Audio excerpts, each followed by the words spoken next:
পণ্য বিক্রয় উৎপাদন আইনে নিষিদ্ধ। বর্তমানে বাজারে ফরমালিনযুক্ত খাবার, শাকসবজি, মাছ ইত্যাদি বিক্রি হচ্ছে। এই ভেজাল পণ্য খেয়ে মানুষের পেটের ব্যথা সহ বিভিন্ন রোগের সৃষ্টি হচ্ছে। ফরমালিনযুক্ত খাবার খেয়ে মানুষের লিভার ক্যান্সার সহ বিভিন্ন রোগ হচ্ছে এবং জনস্বাস্থ্যের মারাত্মক ক্ষতি হচ্ছে। এখন রোজা রমজানের দিন, সিয়াম সাধনার দিন। এই পবিত্র দিনে বিভিন্ন পণ্যে ভেজাল সামগ্রী মিশানো হচ্ছে বলে অভিযোগ আসতেছে। আমরা মানবাধিকার কর্মী, মানবাধিকারের পক্ষে কাজ করতে গিয়ে আবার আমাদের বিভিন্ন কর্মী বাহিনী বিভিন্ন জায়গায় কাজ করে, তারাও বিভিন্ন অভিযোগ করতেছে। বিভিন্ন জায়গায় গিয়ে তারা লক্ষ্য করতেছে যে বিভিন্ন ভেজাল পণ্য বাজারে এসে গেছে। প্রসাধনী সামগ্রী তে ভেজাল, খাদ্যপণ্যে ভেজাল, ঈদ উপলক্ষে ভেজাল সেমাই তৈরি হচ্ছে বিভিন্ন জায়গায়। এই মর্মে বিভিন্ন অভিযোগ পাওয়া যাচ্ছে এবং বিভিন্ন জায়গায় নিষিদ্ধ পলিথিন তো ব্যবহার হচ্ছেই। নিষিদ্ধ পলিথিন বাকলিয়া সহ বিভিন্ন জায়গায় উৎপাদন হচ্ছে মর্মে অভিযোগ পাওয়া যাচ্ছে।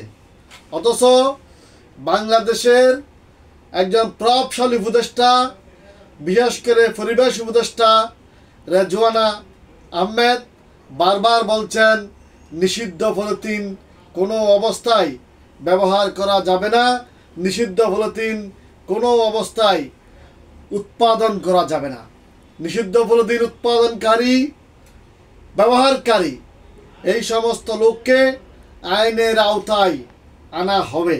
কিন্তু কে শুনে কার কথা, এই অবস্থায় এখন বাংলাদেশে সব জায়গায় দেখা যাচ্ছে বাজারে বাজারে পলিথিন।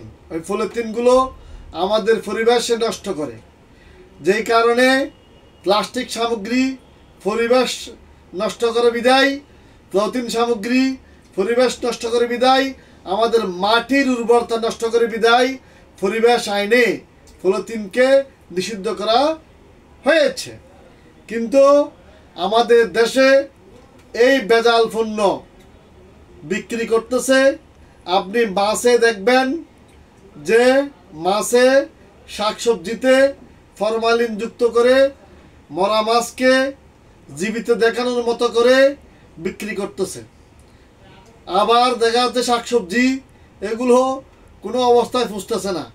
আবার দেখা যাচ্ছে যে ফলমূল, যে আঙ্কুর, আপেল এই সমস্ত জিনিসগুলোতে ফরমালিন যুক্ত করে বিক্রি করা হচ্ছে, যেই কারণে মানুষের পেটের ব্যথা, পেটের পীড়া সহ বিভিন্ন রোগে মানুষ আক্রান্ত হচ্ছে।